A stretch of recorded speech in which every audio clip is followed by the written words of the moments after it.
Hey, welcome to the Everyday Immunity Podcast, a place where we talk about different ways to boost the immune system naturally each and every day. I'm your host, Alicia Rosati of Rosati Nutrition.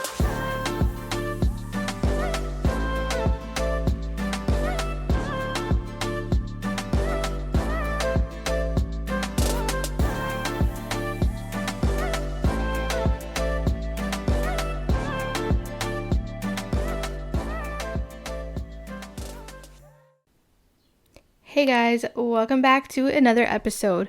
So today's episode is going to be a little bit different. I'm not going to come at you with as much science. Still going to be bringing some really important information though. So if you need a little bit of some motivation, some encouragement, just a little pick me up, this episode is definitely for you, and I encourage you to keep listening. If you guys follow me on Instagram, which you definitely should, at Rosati Nutrition, you will know that I recently dyed my hair pink out of pure impulse and boredom. I don't know, I guess quarantine just finally got to me. But yeah, I just wanted to do something fun, do something a little different, and I figured if not now, then when? Might as well do it now. And so I had cut my own hair, a few weeks ago. The week prior. Yeah, it was the week prior.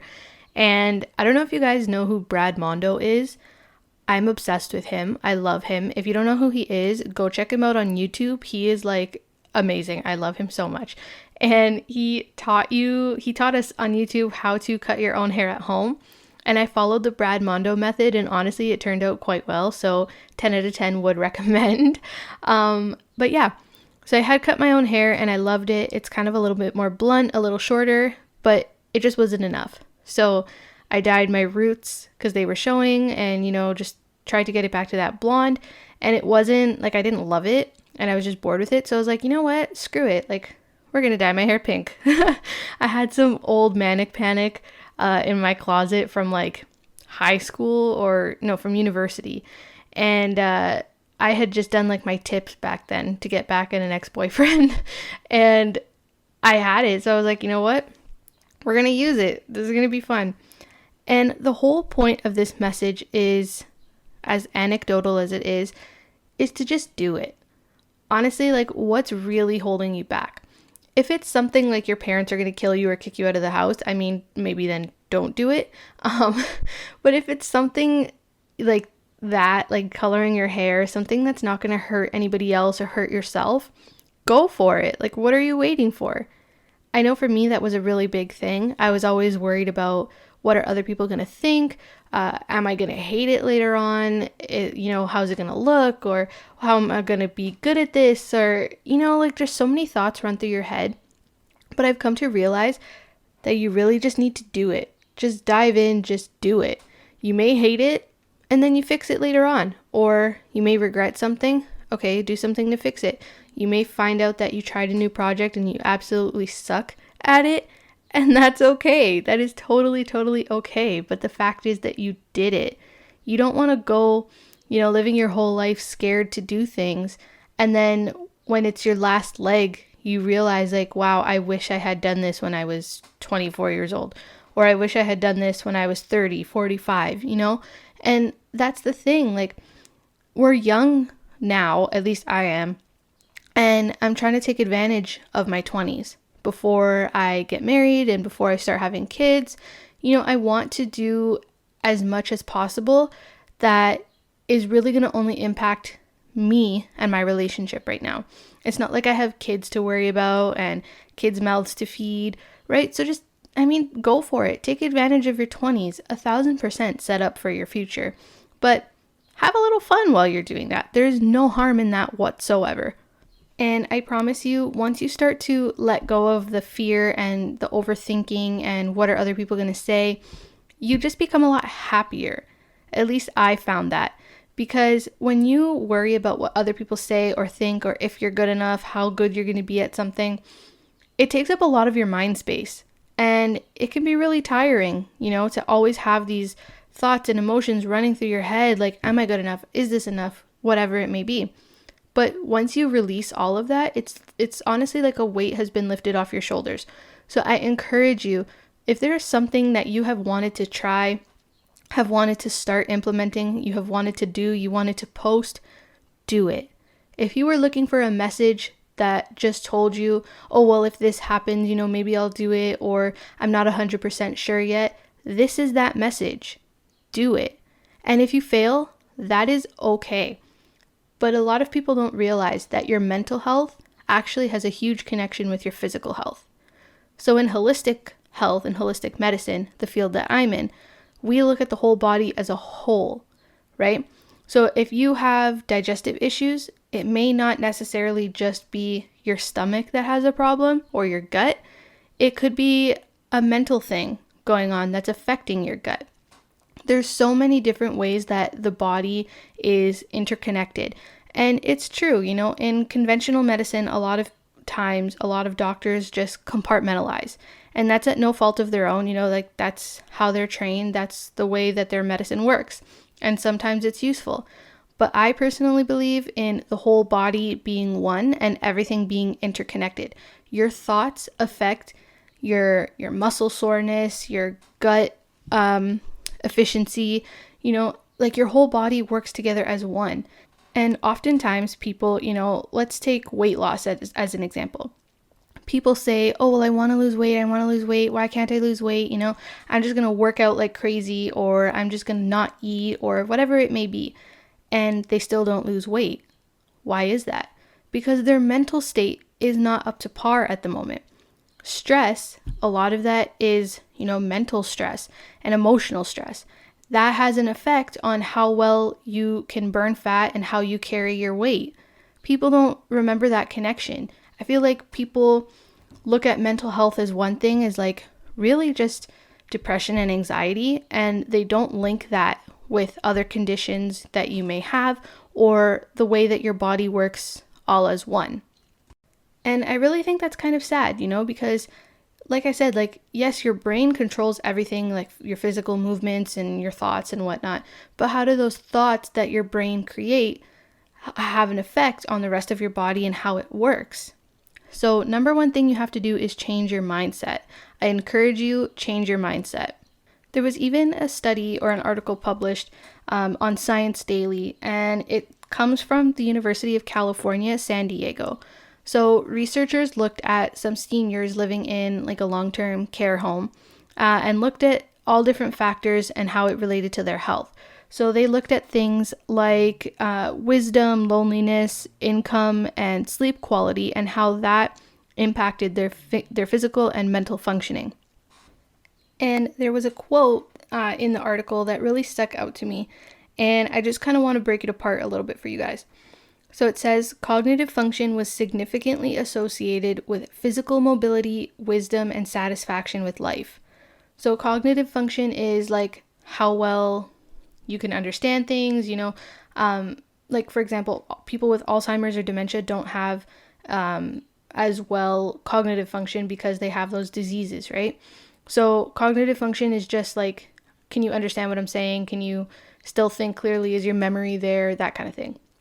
So good cognitive health was associated with physical mobility, so keeping active, and how well you can move your body. Wisdom, 1,000%, which is why education is super, super important. And satisfaction with life. So how satisfied are you? Are you always looking for the next best thing? Are you always looking at what's going wrong in life as opposed to what's going right?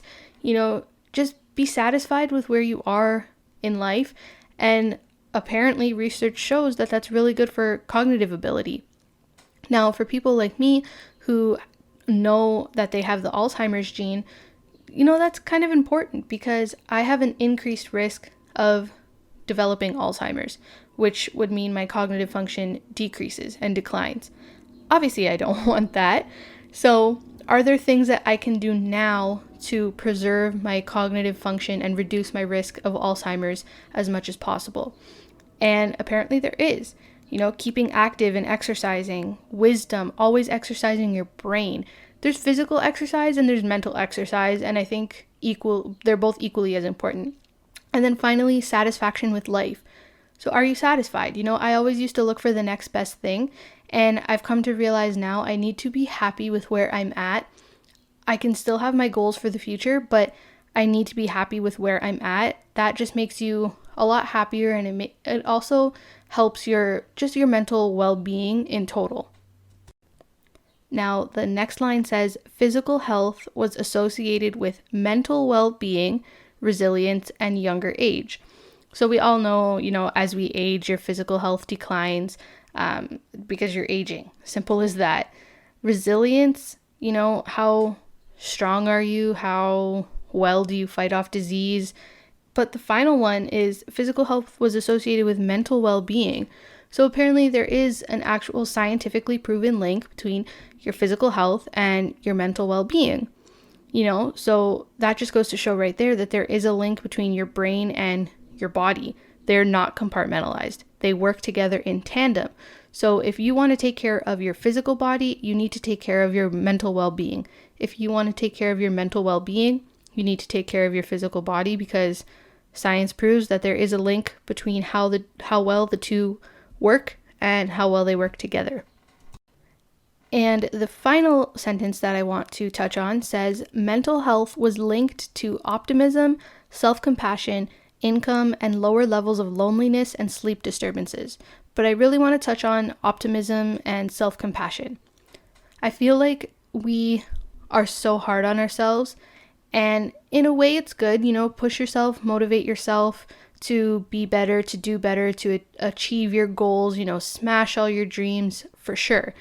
But a lot of times we're excessively hard on ourselves. We don't forgive ourselves for making mistakes or not being enough or not doing enough or trying our hardest but just, not achieving something.